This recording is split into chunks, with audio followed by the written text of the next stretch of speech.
All right, so you're listening because you need to hire a software architect, but maybe the whole thing feels kind of, I don't know, mysterious. Like, what do they actually do all day? And how can you even tell if you're getting a good one? Don't worry, we're going to break it all down in this mini deep dive, give you the need to know info fast. For this one, we're using the Playbook from theperfectdeveloper.com. They've got some great insights on this role. Basically, they say a software architect is like, well, the architect or your whole software project makes sense, right?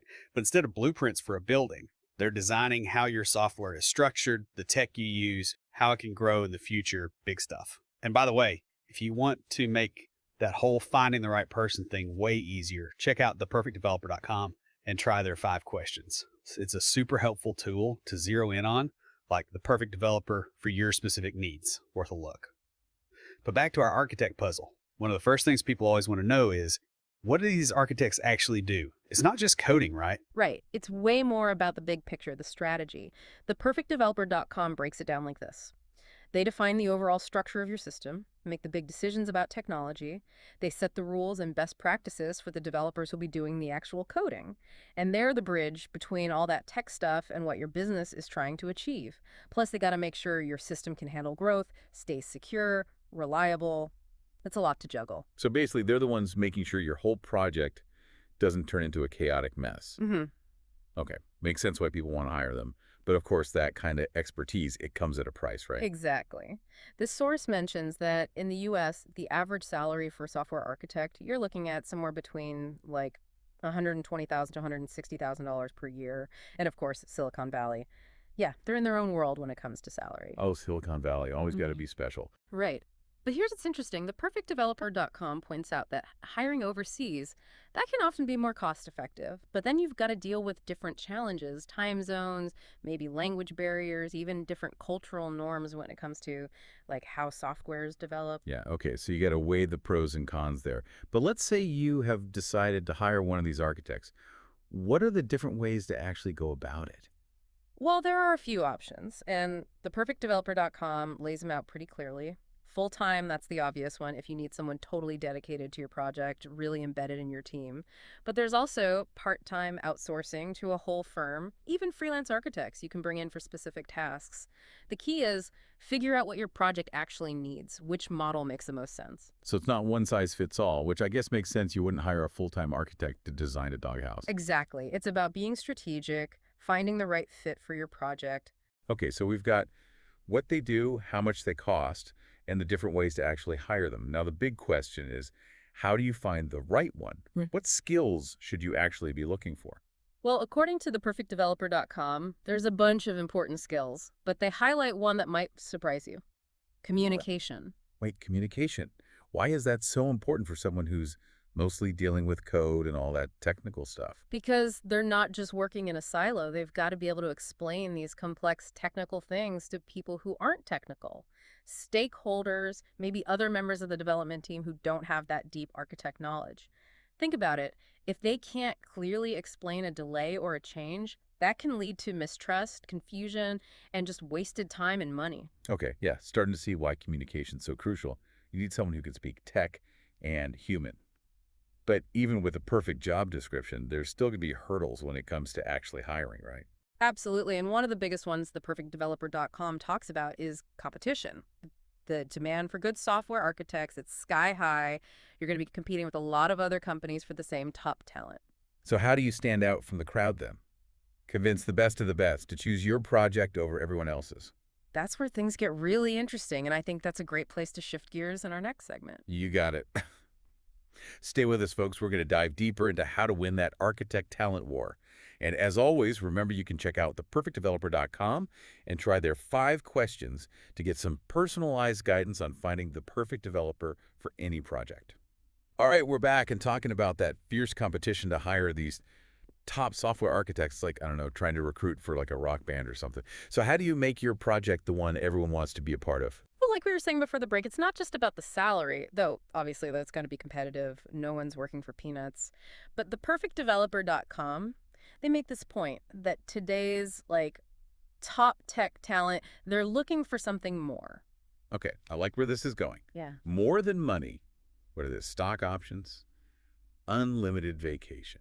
It's more about the work itself, Think about who you're trying to attract here, someone who loves solving tough problems.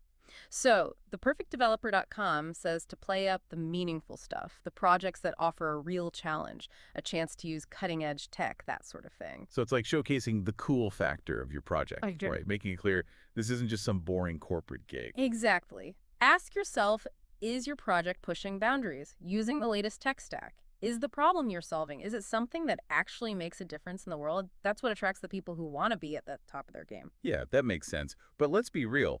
Everyone tries to make their project sound exciting in a job posting. So how do you actually know if someone has the skills to back it all up? I mean, everyone puts their best foot forward in an interview, right? That's true, which is why theperfectdeveloper.com is big on going beyond just the resume.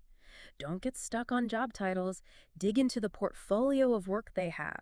What kind of projects did they lead? What problems did they actually solve? That tells you way more than a list of bullet points. It's like, I don't know, looking at an artist's past work, not just reading their art school diploma. You want to see if their style's a good fit. Exactly. And you wouldn't hire a musician without hearing them play, right?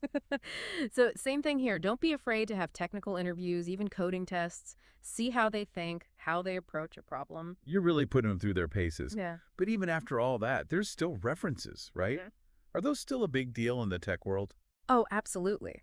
Talking to previous employers, colleagues, that can give you insights you won't get anywhere else. Like, how did this person handle pressure? Were they a team player? Did they communicate well, even when things went wrong? That stuff can make or break a project, no matter how technically brilliant someone is. Yeah, it's like getting a behind-the-scenes scoop from someone who's actually toured with the band. Mm. You want to know if they're reliable, easy to work with, if they're going to throw a tantrum when the pizza's late. Exactly. Technical skills are essential, but so is personality, work ethic, especially in a leadership role like this. Okay, so let's say you've done all that, found your rock star architect, negotiated the salary, they're ready to join the band. Now what? How do you make sure they hit the ground running and don't just end up like lost backstage, wondering where to plug in their amp? That brings us to onboarding, which honestly is one of the most crucial but often overlooked parts of hiring someone. And the perfectdeveloper.com, they've got some really good stuff to say about it. Okay, let's dive into that then, because I have a feeling it's a lot more than just handing over a laptop and saying, go code. You're telling me. And that's a perfect place to pick up when we come back. Stay tuned, everyone. We'll be back in a moment to explore all the ins and outs of making your new software architect feel like a true member of the band. And don't forget, you can head over to theperfectdeveloper.com, try their 5 questions, get some personalized help with finding the perfect developer for any project. It's a great resource.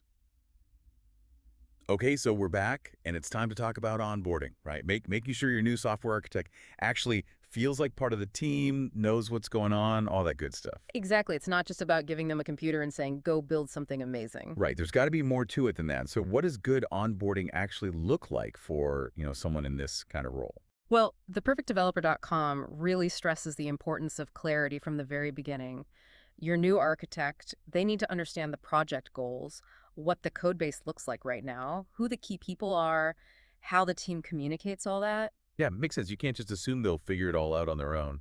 Right. It'd be like joining a band mid-tour and no one tells you the set list or what key they're playing in. Or where the good snacks are kept backstage. Exactly. So think practical steps, clear documentation, intro meetings with the important folks, having someone they can go to with questions, that kind of thing. Okay, so that's like the nuts and bolts of it, making sure they have the info and the tools they need.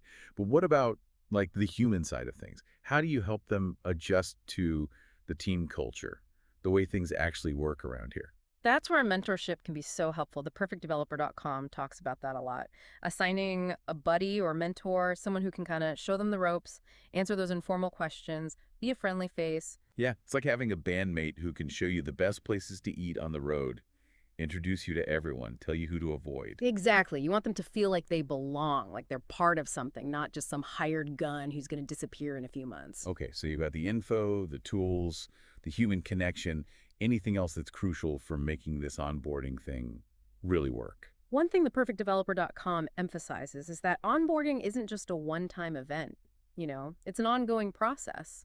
Regular check-ins, feedback sessions, creating a space where people can talk openly, that's what really solidifies someone's place on the team. What's like those band practices where everyone jams together, figures out what works, what doesn't, make sure everyone's on the same page, musically speaking. Exactly. And at the end of the day, whether you're building software or playing music, it's all about creating a team that gels, you know?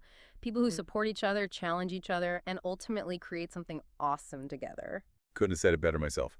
So we've covered a lot in this mini deep dive, everything from what a software architect actually does to the ins and outs of hiring them, onboarding them, and creating a team where they can really thrive. And if you're feeling a little lost, remember, theperfectdeveloper.com is a great resource. They've got tons of info, tools, and even personalized guidance to help you find the perfect developer for any project. That's right. So to everyone listening out there, keep those creative sparks flying, keep building those amazing projects, and never underestimate the power of a well-built team. Until next time, keep diving deep and stay curious.